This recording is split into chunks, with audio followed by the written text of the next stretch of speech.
with Coach Gibbs from Golden Gate High School outside of Naples, Florida. He's the defensive coordinator down there. So thanks for coming on, Coach. Appreciate you having on, Jess. It's an honor to be here. Yes, sir. To kick things off, Coach, would you mind sharing with the crowd a little bit about yourself? Sure, yeah. I've been involved in education and football since 2001. Coached in New Jersey for a bunch of years, moved down to Florida in 2015, and was a defensive coordinator at a few high schools, a head coach. Coached a lot of good guys. A good friend of yours, I got a chance to coach at Manasquan High School in New Jersey. And, I've been really fortunate to be around a lot of good people in this game, and the relationships that, I've had a chance to build have been, phenomenal. And, starting out as a young linebacker coach in 2001 and to now being a defensive coordinator of a 6A program in the state of Florida. It's been really cool. I had a chance to coach for the U.S. national team, be a head coach for a couple of years, be head coach for a Japanese national team, and been a master trainer with USA Football. So been able to travel the country and meet a lot of good dudes and really kind of get everything out of the football experience. My family is very football oriented. My daughter actually she's 11. She turns 12 in August. She's going to be a defensive analyst for us this year. She'll be on the field on Friday night. So she wants to get into scouting and coaching. And then my son plays flag, and he's around all the time. And my wife is a Clemson alumni, so she's a big football fan. And I actually coached the quarterback from Clemson when he was in 8th grade in a middle school game. So, but yeah, man, it's been a good ride. Like I said, been a lot.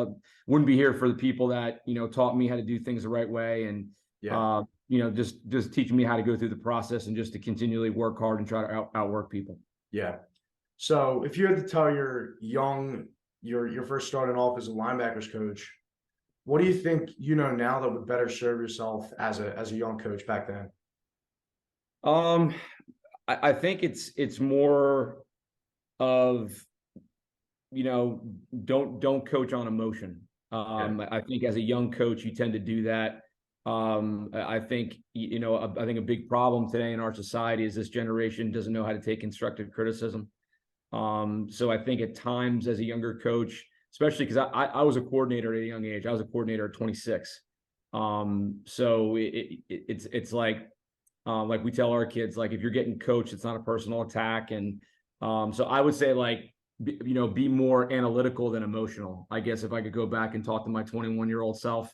But I had the opportunity to coach for our high school coach that I played for in New Jersey, who's a Hall of Fame coach, and be around really good coaches that coached me when I was there. And so I have to say, like, I'm very, very blessed to have been around 3 Hall of Fame coaches in New Jersey, and that instilled in me a lot of good details. But yeah, I would say don't coach on emotion, coach on, be analytical but you're a young guy, you're full of energy and enthusiasm, and you're coaching for your alma mater, so you're gonna be excited.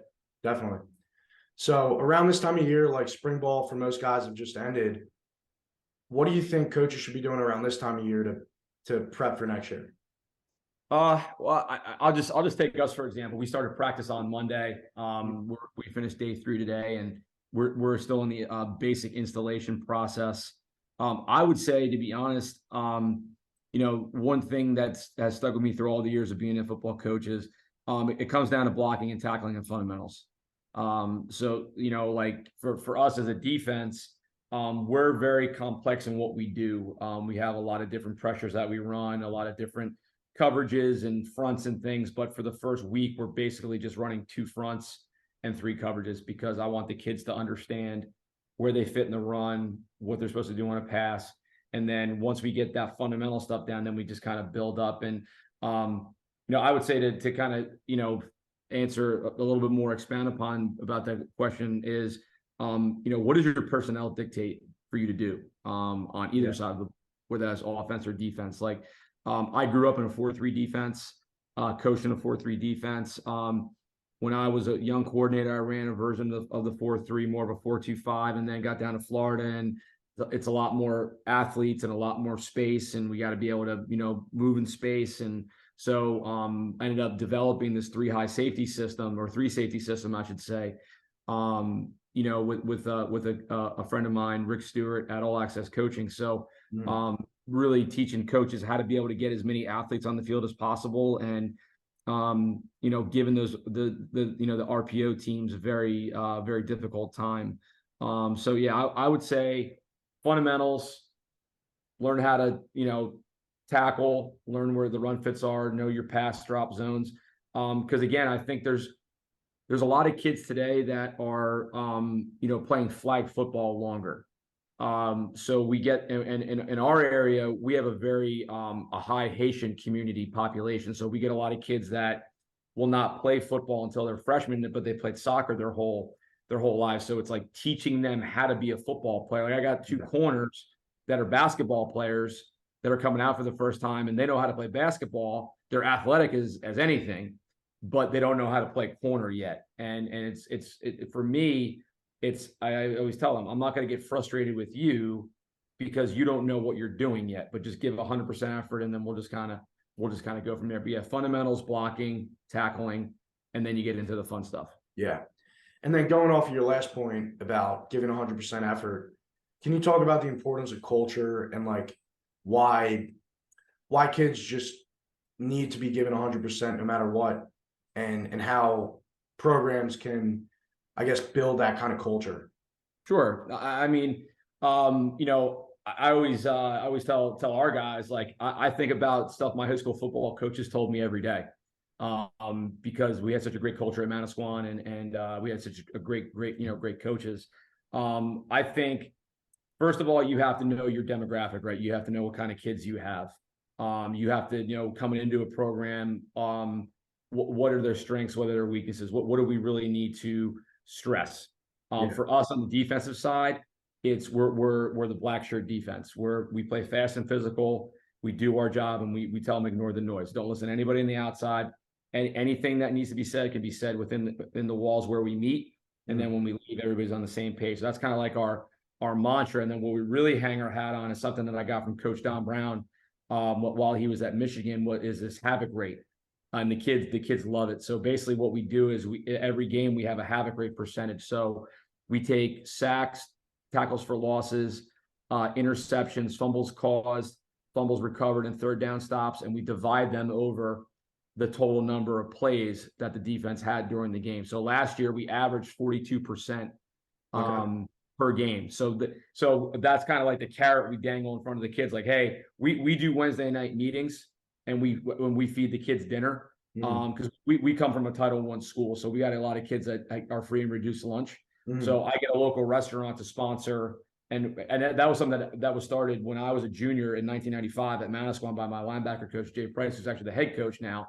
We started out with 4 linebackers, and then it just kind of grew. And then everywhere I've gone, I've always taken that with me. So that's part of like the bonding culture. And again, the kids see you outside of football, right? So they know Coach Gibbs, defensive guy, helps with the college recruiting, knows a lot of college coaches. But now here's Coach Gibbs, and we're watching highlights of Lawrence Taylor before we watch our practice film, and we're sitting there talking. And I bring my family around, because again, like at the end of the day, as a high school, as any coach, we're trying to get these kids ready for the next step, the next phase in life. So like for them to see me with my kids and how I run my household, hopefully that'll rub off on them. And I'm not the perfect father, I'm not the perfect coach, but it's seeing me in a different light and letting the kids see that, hey man, coach, he works his butt off, he does this, he makes time for his kids. And that's the kind of, the life lessons we instill with the accountability piece, which I think today more than ever is so important. Definitely. So going off of that, I know you talked a little bit about like havoc rate and just keeping each other accountable. How, like, do you think it's important to have your kids keeping each other accountable, and like just accountability in general? Can you talk about? Yeah, I think it was, I don't know, it was Kirby Smart or Nick Saban that said it. But like we tell our kids, like, if we want to be a good team, then us as coaches, we're going to lead. If we're going to be an elite team, you guys got to take responsibility for your teammates. And that kind of goes back to that constructive criticism. Right. Because I mean, with today's athlete, not just football, I think athlete in general, with social media being such a big presence, they look for so much self-gratification, from other sources, like, Twitter and Instagram and all this other stuff. And, again, and I'll be 44 in June. I keep, I'm like these young guys. I remember being the young guy, but, when I was growing up, you couldn't hide behind a screen name or a profile. Right. I mean, if you said something about somebody, it was dealt with one way or the other. So I think that's a big issue, but I think it comes down to, do the younger kids respect the upperclassmen enough to listen to them and then not to take things personal? And again, they're not in their face, cursing at them or something like that. They're like, again, if you're a senior, this is your legacy. This is your last year of high school football. And for some kids, it's the last year of football they're going to play ever. Yeah. So of course they're going to want to hold you to a high standard. And our guys, we have a really good senior class. We got a couple Power 5 guys in there that have great work ethic, and we got a couple guys that are just lead by example guys that are just, hey, I'm in the weight room, watch me, and this is how you hang. We have a defensive lineman that just broke the school record hang cleaning 330 pounds.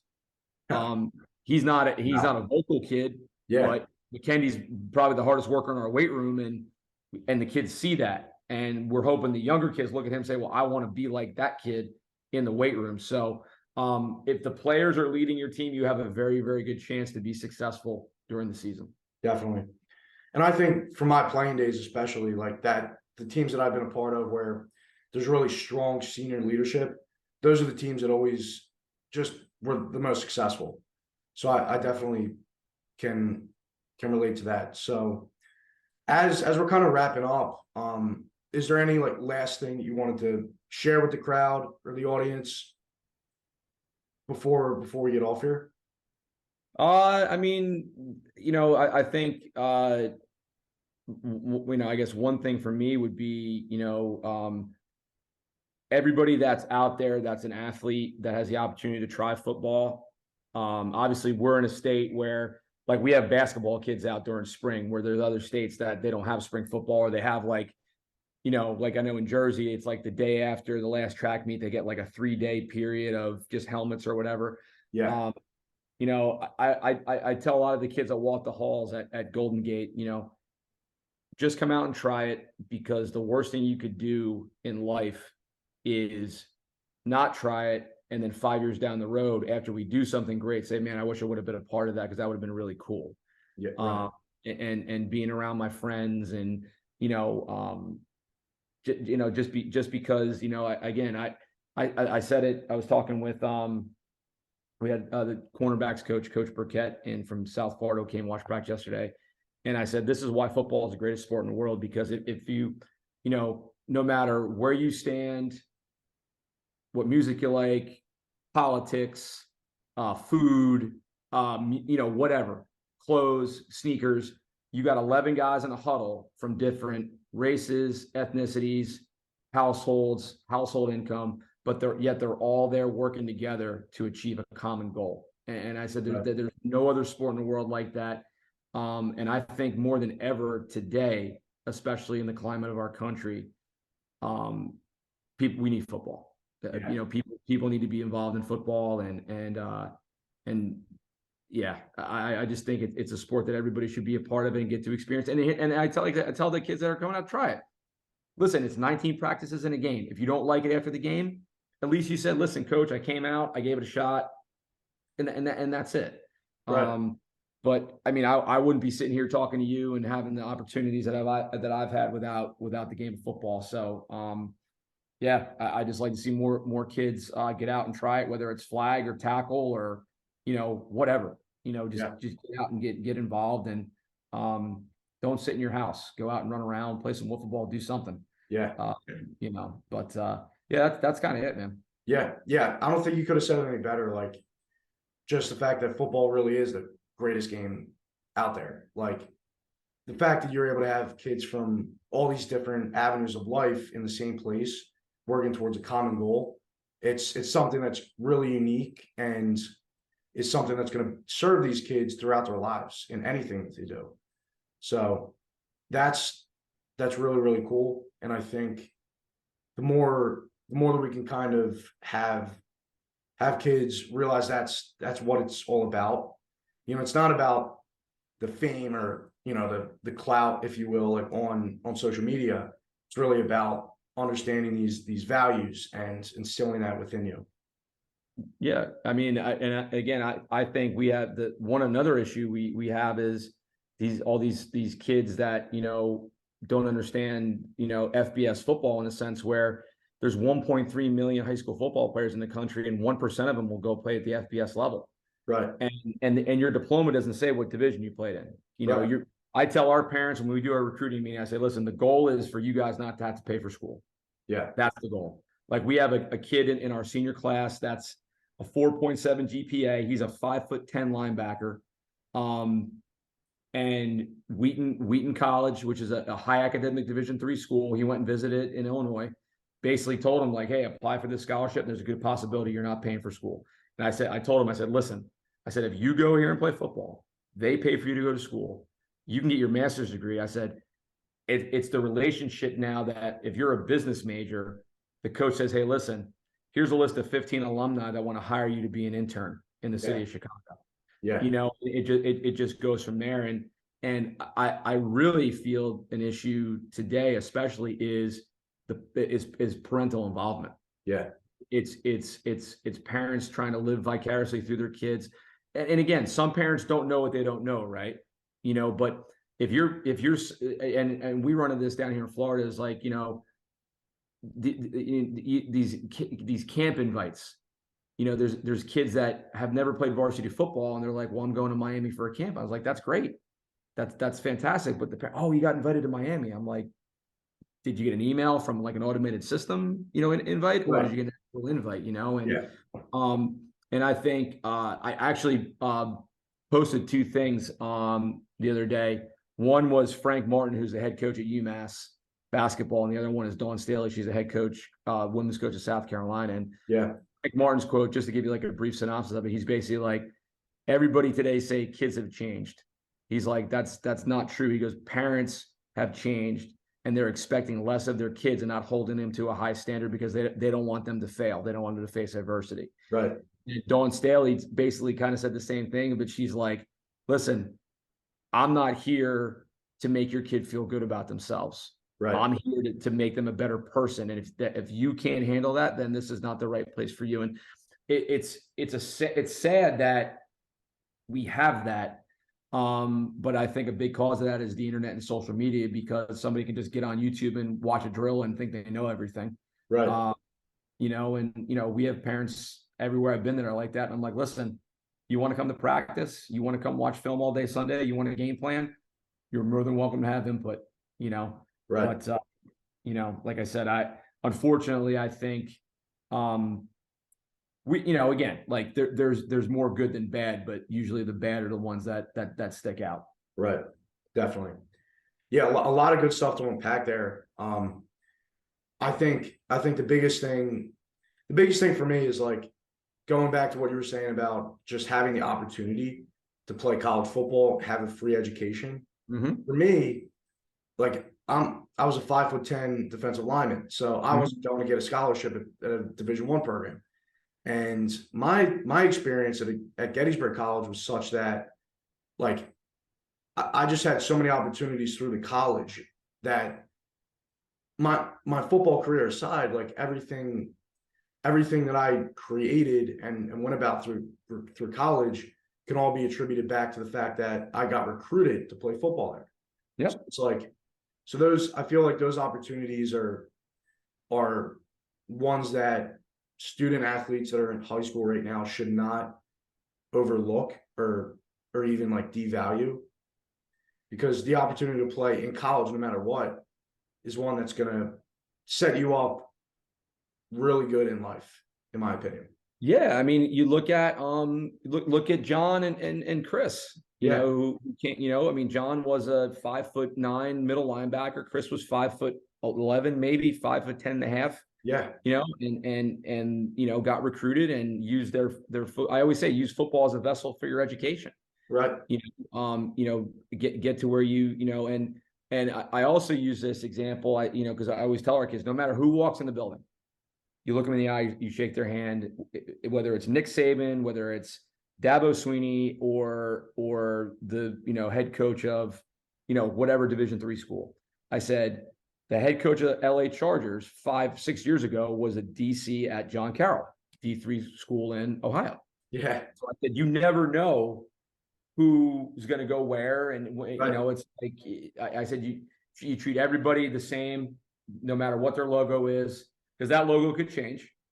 Right. Right.